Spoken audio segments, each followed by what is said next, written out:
The Super League is coming to Las Vegas, March the 1st next year. Wigan Warriors beat the Warrington Wolves. Viva Las Vegas! Sounds amazing, doesn't it? Well, what an opportunity we've got in front of us to showcase our great club and the great club of Warrington on the entertainment capital of the world. You know, it's going to be amazing. We're doing a job for Super League. We're showcasing our great product, and I know our players and Warrington players will put on a show because they always do. So it's a really exciting moment for the club and for the Super League. Delighted that we're going to be involved. Credit to Chris for driving it, and the fact that we can play against Warrington is really exciting. I think we've got a responsibility to nail it, to produce a great game on the field, and for us to attack it from a marketing point of view and have a great week over there in Vegas. I think it's a good opportunity for the club and the sport. It is absolutely fantastic. I'll say to you now, the commonest question the fans have asked me in the past 6 weeks, even though we won the Challenge Cup and all that, are we going to Las Vegas? I've been under strict instructions not to tell them until today. But now we're going, and just that sense of excitement around our club and Super League playing in Las Vegas. I've obviously been around rugby league for a long time. Look back to that game, I think it was in 1989. Warrington and Wigan in Milwaukee is some crazy place. I've seen a shirt down there from that match, because I remember how much our fans at that time really bought into that concept. And so for the fans it's great, more importantly for the game, because my view is this will catalyse rugby league in this country. Yeah, just a late night idea, a late night email, and then it's been 3 or 4 months of graft to get us to this announcement today. There are so many considerations what you have to think about. It's not just taking 2 sets of players. You know, if you consider the Super League, it's a completely different competition to the NRL. So the obligations that we need to fulfil, the boxes we need to tick. You know, we play with a different ball, we play with different postpads, different branding, different LED. It's going to be a challenge to pull everything off, but what a challenge to be involved in. The hope is that we'll grow as a sport, but I also think we'll grow as individuals. I'll grow as a chief executive, I'll learn things along the way, and I think we'll all use this opportunity to take ourselves to a far bigger place, hopefully. Well, I love to travel, I like America, so anytime I get a chance to travel and combine rugby and work with that, I think is an exciting one. I'm excited for our fans as well. I think, well, I know they'll get on board and they'll see it as a positive step for the club. And it'd be disappointing if there was a Super League game happening over there and we weren't involved.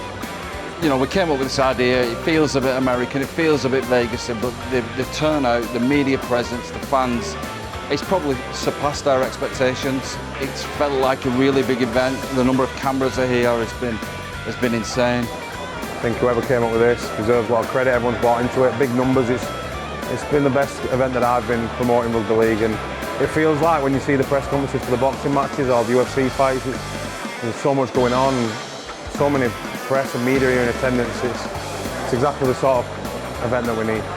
And just look at this today, you know, 8 in the morning, a rainy morning in Manchester. Hard Rock Cafe, absolutely rammed and packed with people. Sky Sports, yourselves, BBC, everybody's here. So that, to me, it's indicative of what this will do in terms of the profile of the game. And I mean the game collectively as well, because the game's Warrington, Wigan this time, but I'm sure in the future there'll be other Super League teams who will also be involved. And it is about growing the game, that's the bit, that's the thread. Growing the game and growing the sport.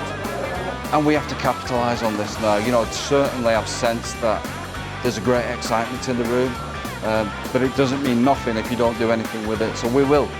We've got to remember that we've got a Super League competition that we need to stay close on. You know, in the corner of our eye, we've got one of the biggest days in the club's history, and we'll be working hard to make it amazing. Matt will keep his team focused, and he'll let me worry about all the other stuff off the field, but it's exciting. I have been with Becca, and you know, we had a great time. There's so much going on, great shows, great bars, casinos obviously, so the nightlife's fantastic. So to combine that with your favourite sport is going to be a dream for a rugby league fan. I'm very boring. I'm a very, very boring person. So I've not been to Las Vegas before. However, I'll share with you and the fans that my wife said to me this morning, "Where are you going at 6 in the morning?" I said, blah, blah, blah. And I said, "It's about the team playing in Las Vegas." She said, "Count me in." It's incredible. Anyway, so I've not been, looking forward to it. Wonderful occasion. I've heard that there's wonderful food and stuff. So why I know that is that when I've had the privilege of going to Australia with England or Great Britain, we've been to Melbourne a few times, and one of my favourite things to do is to go to the casino, not to bet, but just to enjoy the fabulous restaurants and things. I bet it'll be the same in Las Vegas. When it's played at its best, when it's played intense, when our athletes do what they do and put on a show, I believe, and I know you believe, that there's no sport like it. Now we've got to convince the rest of the world that there's no sport like it. And I'm convinced, and I would really like listening to George Williams and Bevan Prince today, because they spoke about putting on a show. They spoke about entertaining fans, and that's what we need. That's what we need. And if they can do that, the game itself will look after itself. Success for me is 2 Super League clubs going the year after, and then 2 different ones the year after that. If we can tag on to the NRL's 5-year project and clubs experience it, then we're in a really nice place.